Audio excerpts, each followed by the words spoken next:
Olá, quinto ano, tudo bem? Estamos aqui para a nossa última aulinha de ciências. Então, hoje, nós estudaremos a unidade 18, que vai das páginas 332 a 343. E hoje nós estudaremos os diferentes tipos de reprodução. Bom, então o que nós faremos? Nós iremos estudar os diferentes tipos de reprodução. Vocês assistirão a videoaula, pausarão se acharem necessário aí em casa, depois quem for assistir gravado, continuarão assistindo. Eu vou fazer a maioria das atividades, restando apenas a tarefa para vocês. E aí depois que vocês terminarem de fazer a tarefa de vocês, vocês enviarão para o professor de vocês pelo aplicativo do WhatsApp, de onde vocês terão a devolutiva. Bom, então vamos lá. Diferentes tipos de reprodução. Para a gente começar aqui, vamos dar uma relembrada em alguns conceitos que a gente estudou anteriormente. Anteriormente, a gente estudou começamos a falar sobre a reprodução humana. Nós falamos sobre o encontro do óvulo com o espermatozoide e falamos que esse encontro é chamado de fecundação. E aí ele dá origem a um novo ser humano, né? Então, durante a reprodução, todos os seres vivos, eles possuem uma carga genética, que é uma herança genética que é passada do pai para o filho, né? Do pai e da mãe para o filhote. Então, todo ser vivo tem essa carga genética para passar. Tanto os seres unicelulares, que são os seres que possuem uma célula só, quanto os pluricelulares, que são os seres que possuem várias células. Então, todos eles se reproduzem com o objetivo de perpetuar a sua espécie aqui na Terra. Então, hoje nós iremos estudar que no reino animal existem outras formas de desenvolvimento e de reprodução.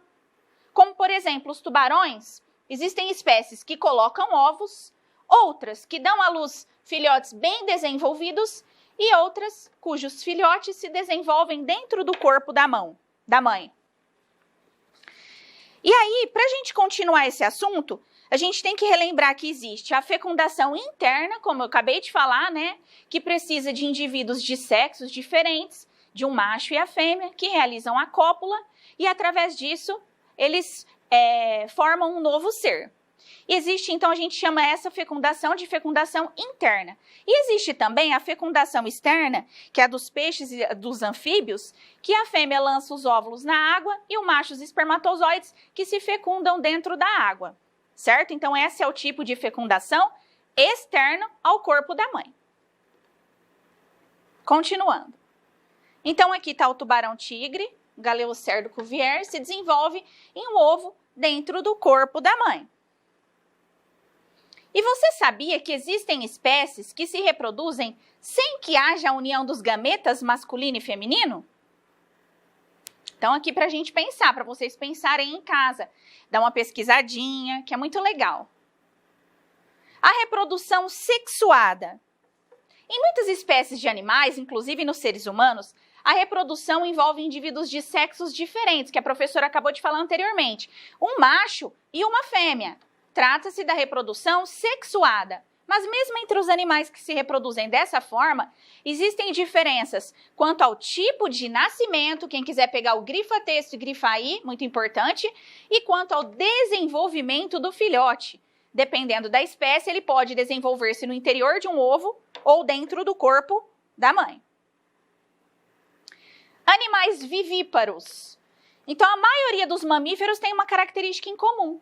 No período de gestação, os filhotes se desenvolvem dentro do corpo da mãe, pessoal, ou seja, no útero até o seu nascimento. Esses animais são chamados de vivíparos, tá? Então, eles se desenvolvem dentro do útero da mãe. E dependendo da espécie, da raça, a fêmea pode ter um ou vários filhotes em uma mesma gestação. Aqui, ó, na nossa figurinha, tem o canguru, que ele é um mamífero chamado de marsupial. Igual a ele existem o coala, o gambá, o diabo da Tasmânia, a cuíca, que eles têm um tipo especial de desenvolvimento. Como a placenta não é capaz de sustentar o filhote até o nascimento deles, eles descem prematuros para a bolsa que é chamada de marsúpio, onde eles são alimentados ali, eles recebem o leite materno, né, da mãe deles, e eles terminam de completar o seu desenvolvimento, como eles já saíram prematuros, até o momento em que eles estiverem prontos para o ambiente, tá? Para sair. Então, até a sua completa formação, eles ficam aqui nessa bolsinha chamada de marsúpio. Então, a gente chama eles de marsupiais.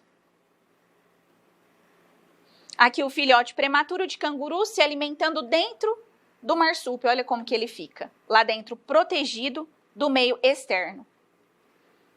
Animais ovíparos. Nos animais ovíparos, a fêmea, pessoal, ela realiza a postura, ou seja, ela põe ovos dentro dos quais os embriões se desenvolvem até o momento do nascimento. Nesse caso, então, eles se desenvolvem sem a ligação com o corpo da mãe. Então, nos vivíparos, tem ligação, eles se desenvolvem dentro do útero materno. Aqui no ovíparo, não, tá? Então, não tem a ligação, ele se desenvolve dentro do ovo, tá? O ornitorrinco, as aves, os répteis, as tartarugas, jacarés, lagartos, cobras e etc., os anfíbios, os peixes e os insetos são exemplos de animais ovíparos. O tempo de desenvolvimento dos embriões dentro dos ovos é chamado de período de incubação. E quando eles nascem, pessoal, a gente chama de eclosão, tá? Quando eles rompem a casca. Animais ovovivíparos. Então, os vivíparos se desenvolvem dentro do útero. Os ovíparos, a fêmea realiza a postura de ovos e ele se desenvolve ali, né? E ele vai se alimentar ali da gema e da clara, realizar as trocas gasosas com o meio externo. E aqui nos ovovivíparos, os animais se desenvolvem em ovos, só que dentro do corpo da mãe, até que seu desenvolvimento embrionário esteja praticamente completo. Então, eles são chamados de ovovivíparos. Aqui o exemplo é o lebiche, que é a Poecilia reticulata, que é esse peixinho aqui, muito conhecido para quem gosta aí de aquário, né, de criar peixes aí. Vamos para a atividade 1. Assinale a alternativa que apresenta apenas animais ovíparos, ou seja, vamos lembrar que a fêmea realiza a postura de ovos. Então, vamos lá. A, pardal, sapo, cágado, que é um parente da tartaruga, e morcego. Será que são? Carpa, borboleta, minhoca e golfinho. Lagarto teiu, conhecido vulgarmente aí, né, pelas pessoas como tiu, mas o correto é falar teiu. Lagartixa, barata e gaivota, ou perereca, jacaré, pomba e cavalo. Quem respondeu C, correto. Lagarto teiu, lagartixa, barata e gaivota. 2. Observe as imagens. De acordo com o tipo de desenvolvimento embrionário, assinale o animal que não faz parte do grupo. Então, só dá uma olhadinha aqui, pessoal. Pela própria figura aqui dos animais, você já vai reparar aqui, né?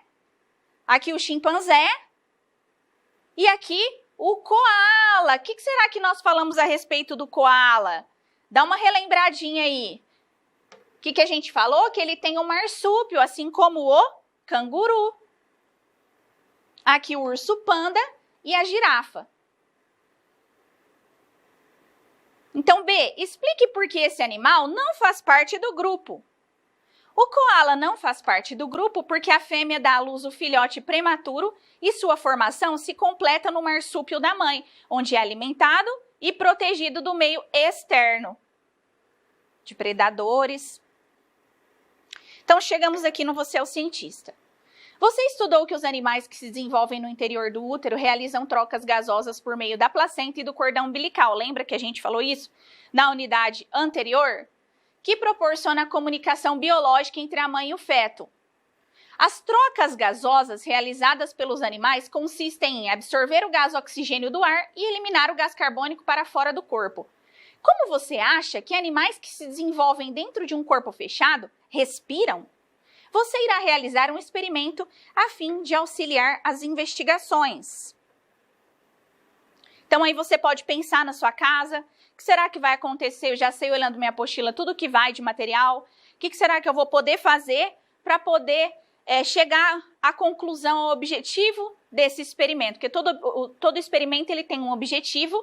A gente tem que aprender alguma coisa com ele, né? Então, a gente já viu lá falando sobre as trocas gasosas, né? Tem gente que fica pensando, como será que o filhote, o embrião vai estar se desenvolvendo ali dentro? O que será que tem para nutri-lo? Será que ele realiza as trocas gasosas? Tudo isso você pode pensar aí para formular a sua hipótese.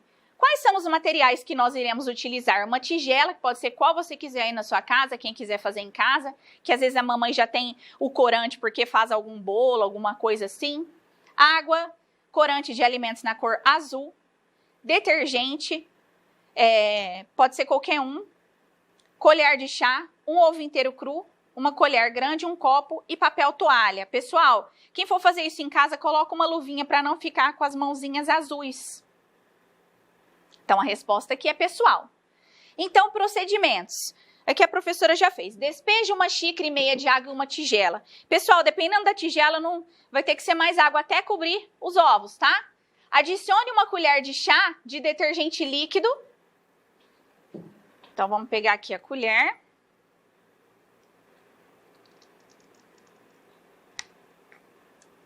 Como eu coloquei um pouquinho mais de água, eu vou colocar mais detergente.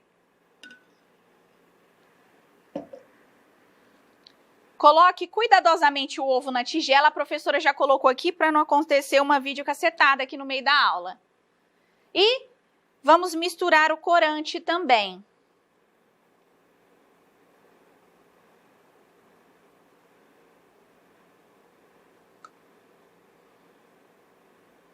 Coloquei mais também, do mesmo jeito que eu fiz. Aí dá uma mexidinha aqui.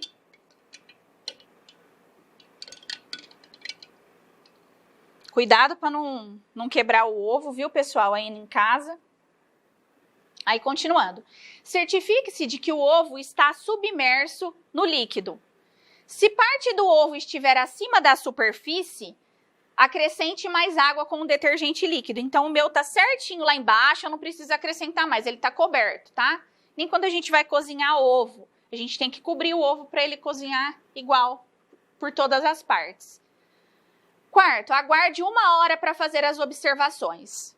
Eu já tinha feito um anteriormente aqui, então, após esse tempo, levante cuidadosamente o ovo usando uma colher grande, quebre o ovo em um copo, com cuidado para não danificar muito a casca, coloque a casca do ovo vazia em um papel toalha. Então, está aqui o meu aqui do papel toalha, então vou mostrar para vocês aqui como que ficou, tá? Olha aqui, dá pra gente observar os pontinhos azuis aqui da casca do ovo. O que eles representam aqui, pessoal? Ó, as trocas gasosas que acontecem entre o meio externo e o embrião que está lá dentro. Aqui no caso não está, né? Porque esse é um ovo de granja, né? Ele não é um ovo que foi fecundado, né? Galado, tá? Então, aqui ele não tem zigoto. Então, ele é um ovo que a gente compra no mercado para a gente fazer comida. Então, aqui você consegue observar certinho os pontinhos azuis. Se você não conseguir esse efeito aqui, para você ver, porque quando a gente acrescenta o corante, dá para a gente enxergar os poros. Igual a gente tem os poros na nossa pele, aqui a gente tem os poros do ovo, que é onde o embrião realiza as trocas gasosas com o meio externo. Tá certo? Então, a casca, ela é uma casca que protege o embrião, porém, ele consegue realizar as trocas gasosas. Continuando, então. O que você observou com o experimento? Os ovos têm alguns pequenos pontos azuis no interior de suas cascas. Então, a gente observa que ele ficou, então, tanto com a casca azulada, que a gente conseguiu perceber os poros dele. Conclusão. A casca do ovo tem pequenos poros que permitem a passagem de ar. E é por isso que o corante aparece como pequenos pontos no interior da casca. É por meio dos poros que o filhote realiza as trocas de gases com o meio externo. Então, chegamos no momento ler aqui, no momento que a gente realiza, a gente sabe que vai ter um texto, uma interpretação de texto sobre o assunto. Por que as galinhas botam ovos? Com exceção da grande maioria de mamíferos, todos os bichos põem ovos com um objetivo muito simples: proteger seus filhotes até que eles estejam prontos para começar a enfrentar o mundo lá fora. Segundo o zoólogo Luiz Pedreira Gonzaga, da Universidade Federal do Rio de Janeiro, durante a evolução, à medida que os animais foram saindo do ambiente aquático e conquistando o terrestre, os ovos adquiriram uma casca resistente que os protege contra a perda de água. E quanto mais exposta ao ar, mais impermeável a casca é, explica. Porosa, como a gente viu aqui no nosso experimento anteriormente, ela permite a respiração do embrião, mas não a saída da água e dos nutrientes necessários ao filhote. E pessoal, fica aqui a dica. A casca, o ovo com a casca impermeável, representou a conquista do ambiente terrestre. Ao longo da evolução, isso foi muito importante para eles se adaptarem ao novo ambiente que vinha, tá? Que estava surgindo. Então, todos os animais que têm o ovo com a casca, eles estão mais protegidos do que aqueles que não a possuem. Quando a galinha está no período fértil, seu ovário libera um óvulo, que desce por um canal chamado oviduto. Quem quiser grifar aqui com grifa-texto, e começa a ficar gorducho por acumular a tão conhecida gema. Ela e a clara são fontes de nutrientes para o filhote, conta Luiz. Se a galinha se acasala com o galo, antes da liberação do óvulo, o resultado é um embrião em formação no interior do ovo. Então, olha que importante isso aqui. Do contrário, o ovo é formado sem embrião, apenas com gema e clara. Depois desse processo, que demora cerca de um dia, a galinha põe o ovo com ou sem embrião. Então, o que a gente compra no mercado, ele não é um ovo galado, né? Ele não tem o embrião, ele tem a clara e a gema, porque o ovo não foi fecundado, tá? Já que estamos nesse assunto, vale esclarecer que as galinhas chocam os ovos porque os embriões precisam de calor para se desenvolver. As aves dependem de um metabolismo acelerado para realizar a divisão celular, que forma um ser vivo mais complexo, completa o cientista. Bacana, não é? Aposto que da próxima vez que você comer um ovo, ele terá gostinho de ciência. Então aqui, quem quiser acessar o Ciência Hoje, aí você consegue ver essa matéria aqui. Então, aqui está a gema, aqui a clara, aqui o embrião, o líquido amniótico. Lembra do feto tem o líquido amniótico também, né? O embrião humano. O que ele faz? Ele protege contra impactos, né? E a camada de ar responsável aí por auxiliar nas trocas gasosas, a respiração, então, do gás oxigênio e a liberação do gás carbônico. Releia o trecho a seguir e responda as questões. Quanto mais exposta ao ar, mais impermeável a casca é. Procure no dicionário o significado da palavra impermeável e anote em seu caderno. Então, você procura lá o que significa impermeável. Então, impermeável é algo que não permite a entrada e a saída de líquidos. Então, o ovo, quando ele está inteiro lá, o que acontece? Ele não permite, por mais, você vai ver que aqui no experimento, você colocou ele aqui, então não vai entrar nada de líquido e não vai sair, apenas as trocas gasosas que a gente viu ali, certo? B. Nas imagens a seguir estão ovos de diferentes espécies, assinale dentre eles quais são impermeáveis. Olha aqui, gente, dá pra gente ver que são ovos do meio aquático, de tubarão aqui e aqui, de outros tipos de peixe. Então, dá para você observar que eles são diferentes, né? E aqui, os ovos de formiga e de uma iguana saindo do ovo. Então, quais deles aqui são, a perguntinha, impermeáveis? Os de formiga e de iguana, que conquistaram o ambiente terrestre, né? Lembrando. C. Que característica em comum tem os animais que botam ovos com cascas impermeáveis? Os animais que botam ovos com cascas impermeáveis são terrestres. Essa é uma característica importante para se lembrar. D. Troque ideias com um colega e responda por que os ovos que permanecem mais expostos ao ar precisam ser impermeáveis. Vamos dar uma relembradinha do ambiente que ele influencia no ovo, né? Lugar que é muito calor, muito quente. O que acontece? Poderia retirar aí a umidade, né? Por exemplo, a roseira, num ambiente que é extremamente seco, ou cacto, né? Tem a folha modificada em espinho para impedir e evitar a perda de água para o meio externo e assim matar a planta, consequentemente. Então, é uma adaptação da planta. Então, os ovos com a casca, o que acontece? Eles são impermeáveis para evitar a perda dos nutrientes e da água, que são importantíssimos para o embrião. Lembrando que você pode responder com as suas palavras, certo? A reprodução assexuada. Então, nós falamos da sexuada, que é a reprodução que necessita de indivíduos de sexos diferentes, do macho e da fêmea, que realizam a cópula e produzem um indivíduo novo. Existe a reprodução assexuada, tá? Se você olhar aqui na palavra, o A, ele significa não. Então, eles não se reproduzem, não precisa necessariamente de ter dois indivíduos de sexos diferentes. Ele consegue se reproduzir sozinho. Os seres mais simples, formados por uma única célula, que são os unicelulares, como as bactérias, multiplicam-se muito rapidamente. É por isso que produzem um grande número de descendentes em pouco tempo. Então aqui, ó, 0 minuto uma bactéria, depois de 20 minutos produziu 2 bactérias, 40 minutos 4 bactérias e 60 minutos, 1 hora, 8 bactérias. Então, o esquema está representando a multiplicação de uma bactéria a cada 20 minutos. Então, olha, formam-se bactérias idênticas, tá? A gente chama de clones. As bactérias são exemplos de seres vivos que podem se reproduzir de modo assexuado. Na reprodução assexuada, um ser vivo se reproduz sozinho, sem a necessidade de um parceiro e gera descendentes idênticos a ele. As bactérias são encontradas em quase toda parte e muitas podem provocar doenças quando se instalam no corpo humano.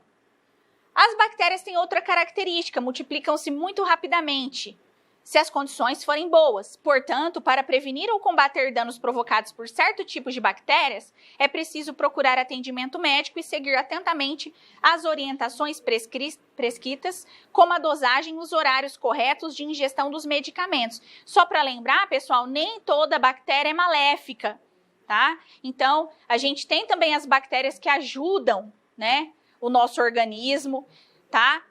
E a gente tem que lembrar que as bactérias, elas são encontradas em toda parte. Então, o que eu posso fazer para manter o meu corpo livre de bactérias? Ter higiene, né?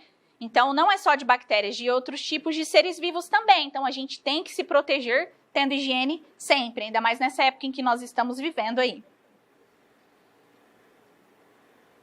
Aqui está um esqueminha para mostrar para vocês a reprodução, a diferença da reprodução assexuada para a reprodução sexuada. Então, ó, um indivíduo idêntico, ele se reproduz e vai originar o quê? 2 organismos iguais a ele. Então, reprodução que não envolve troca e mistura de material genético. Por quê? Porque ele se reproduziu sozinho, tá? Esse tipo de reprodução não viabiliza uma grande variabilidade dentro de uma mesma espécie. O que isso significa, professora? Que se surgir alguma coisa, uma praga, pode dizimar a população de uma determinada bactéria que vive num ambiente. Por quê? Porque essa bactéria ela não tem uma grande variabilidade genética, porque ela se reproduz assexuadamente, diferentemente dos seres que se reproduzem de forma sexuada. Então, aqui, para mostrar, os gametas masculino, que é o espermatozoide, e o gameta feminino, que é o óvulo, se encontram aqui e dão origem ao que a gente chama de fecundação. Fecundou, aí vai formar o zigoto. O zigoto, ou célula-ovo, já tem um embriãozinho aqui, e aí ele vai se multiplicar. Então, esse é o tipo de reprodução que envolve a fusão. Fusão é a união, tá? Das células reprodutoras, que são os gametas, e a mistura de material genético. Possibilita a variabilidade genética, gerando indivíduos semelhantes aos progenitores. Então, as vantagens e desvantagens da reprodução assexuada. Então, formação de clones, todos podem originar descendentes. Aqui as vantagens: rápida produção de descendentes com baixo dispêndio de energia, então gasta menos energia esse tipo de reprodução. Colonização de hábitats a partir de um só indivíduo. Então, Não tem perigo ele ficar sozinho porque ele vai se reproduzir sozinho. Desvantagem: diversidade de indivíduos praticamente nula, tá? Então, não existe alta variabilidade genética. Difícil adaptação a alterações ambientais. Por quê, professora? Porque não tem alta variabilidade genética. Não favorece a evolução das espécies. E reprodução sexuada. Descendentes com grande variabilidade de características, maior capacidade de sobrevivência face a mudanças ambientais e favorece a evolução para novas formas. Por quê? Por causa da variabilidade genética que a reprodução sexuada confere ao indivíduo. E a desvantagem: processo lento, grande dispêndio de energia na formação de gametas e nos processos que culminam na fecundação. Então, só para a gente fazer uma comparação aqui da bactéria. Então, a bactéria, né, a cada 20 minutos ela se reproduz, né? E aqui a gente sabe, vamos dar um exemplo da reprodução humana que a gente estudou. Então, um bebê humano demora cerca de 38 a 42 semanas para vir ao mundo, enquanto as bactérias 20 minutos. Então, a diferença aí é da reprodução sexuada para a assexuada. Atividade 2. Em cada item, assinale a alternativa correta. Em condições ideais, a população de bactérias pode tornar-se 8 vezes maior em A, 1 minuto, B, 20 minutos, C, meia hora ou D, 1 hora. Então, lembrando, né? A cada 20 minutos ela vai iniciando, ela começa o processo de reprodução. Então, 1 hora. 2. Na reprodução assexuada, A, ocorre o encontro de gametas de indivíduos diferentes. Lembrando, assexuada, A é negação, lembrou disso? B, não há encontro de gametas entre indivíduos de sexos diferentes. É a correta. C, pode ocorrer o encontro de gametas de indivíduos diferentes. E D, são gerados descendentes diferentes do ser que lhes dá origem. Então, leiam todos antes de chegar aqui a resposta. Então, não há o encontro, por quê? Porque eles se reproduzem sozinhos. 2. Complete o esquema sobre os diferentes tipos de reprodução utilizando as palavras ou expressões do quadro. Quais são as palavras? Assexuada, bactérias, descendentes diferentes, descendentes idênticos, gêmeos idênticos e sexuada. A reprodução, ela pode ser sexuada quando geralmente envolve 2 indivíduos de sexos diferentes que dão origem a descendentes diferentes, com exceção dos gêmeos idênticos, que se originam de um único óvulo fertilizado por um espermatozoide. E a sexuada pode ser sexuada quando ocorre com a participação de um único indivíduo que dá origem a descendentes idênticos, como as bactérias. E chegamos na hora da tarefa. Uma criança encontrou 2 pequenos ovos brancos com casca dura no chão de um parque arborizado e conservado da cidade onde mora. Que animal botou esses ovos? Pensou. Então, aqui olhando, ó, pelo tamanho do ovo, é bem pequenininho, né? Então, anote os nomes de 2 espécies de animais que poderiam ter gerado os ovos naquele ambiente. Então, você pode voltar lá no seu texto, quando a gente estava falando dos animais ovíparos, e você pode encontrar lá essa informação. Se você quiser pesquisar ainda mais, você pode olhar na internet e chegar a vários. Aí você pode olhar muito mais coisas diferentes que dá para você estudar aí em casa sozinho. Se vocês tiverem interesse, dá para fazer isso, né? Porque aqui a gente passa o que dá para passar no tempo que a gente tem. Então, vocês podem ampliar os conhecimentos de vocês e vislumbrar outros tipos de situações e de animais diferentes pesquisando.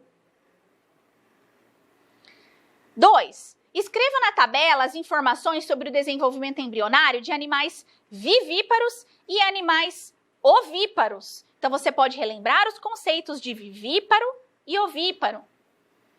Como é realizada a respiração dos vivíparos? Eles realizam as trocas gasosas por meio da placenta e do cordão umbilical, como a gente estudou na unidade anterior. E os ovíparos? As trocas gasosas são realizadas por meio da casca, assim como a gente viu no experimento realizado. Agora, como eles se alimentam? vocês vão pesquisar e vão responder aqui, tá certo? 3. Por que os ovos comprados em supermercado ou bancas da feira não têm embrião em seu interior? Se vocês assistiram a aula completa, se vocês prestaram atenção, a professora falou isso no início da aula, quando eu entrei no tema dos animais ovíparos. Por isso que é importante vocês assistirem a aula completa, tá, pessoal? Porque todos os professores passam informações sobre a tarefa. E aqui, para quem quiser pesquisar mais, tá? O que está disponível aí no nosso material, aí vocês podem pesquisar. Bom, então a nossa videoaula chegou ao fim, nós estudamos os diferentes tipos de reprodução. Vocês assistiram a videoaula, pausaram aí se acharem necessário, continuaram assistindo. E depois aí vocês irão fazer na casa de vocês as tarefas. Não ficou muita coisa, tá? Até da tarefa a gente anda fazendo uma coisinha ou outra para ajudar vocês. Então completem aquilo que ficou faltando. Enviem para o professor de vocês pelo aplicativo do WhatsApp, de onde vocês terão a devolutiva deles. Então, pessoal, hoje, nossa última videoaula, eu gostaria de fazer alguns agradecimentos. Em primeiro lugar, gostaria de agradecer a todas as famílias que nos acolheram durante as nossas aulas. Eu não vou falar só para as crianças do 5º ano, porque a gente fica sabendo que às vezes os avós estão assistindo, os pais estão voltando a estudar e se interessando pelos assuntos que às vezes eles não lembravam nem que eles tinham estudado aí em casa. Então, eu quero agradecer todas as famílias que nos acolheram nesse período tão difícil que nós estamos passando. Não se esqueçam, estudar é para a vida inteira. Esse ano vai passar, muitos outros virão. E o conhecimento, ele não é para você tirar nota, ele é para sempre, para a sua vida, tá? Então, as pessoas podem ter diferentes níveis sociais, mas o conhecimento, ele não depende de nível social. Ele ultrapassa tudo isso, tá? Então, se você estudar, você vai conseguir tudo que você quiser de bom na sua vida futuramente. A gente estuda para a gente alçar novos voos, né? Para a gente conquistar as coisas futuramente. E gostaria também de agradecer as crianças que se empenharam, que fizeram as atividades certinho, encaminharam para o professor, ficaram lá todos os dias conversando com o professor. Quero agradecer os meus colegas do 5º ano, os professores. Nosso grupo é um grupo muito unido, tá? Começar pelos coordenadores maravilhosos, que são o Danilo e a Ana, que foram parceiros pra caramba da gente, preparando todos os slides, dando o apoio necessário, além do que a gente esperava. Então, eles são pessoas maravilhosas, eu quero agradecer muito. Agradecer também o Jorge e o Carlão, que nos ajudaram aqui da TV, tá? Todo o pessoal daqui, que era o que a gente tinha mais contato. Quero agradecer a todos os meus colegas do grupo, aqueles que mandam as correções, aqueles que debatem, que conversam, que distraem a cabeça da gente nesse período tão conturbado. Tá? Quero agradecer a todos vocês. Que Deus abençoe a cada um de vocês, que todos tenham um Natal maravilhoso e que o ano que vem seja melhor que esse, né? Então, espero que todos vocês fiquem muito bem. Um beijo, um abraço no coração de cada um. Muito obrigada por tudo.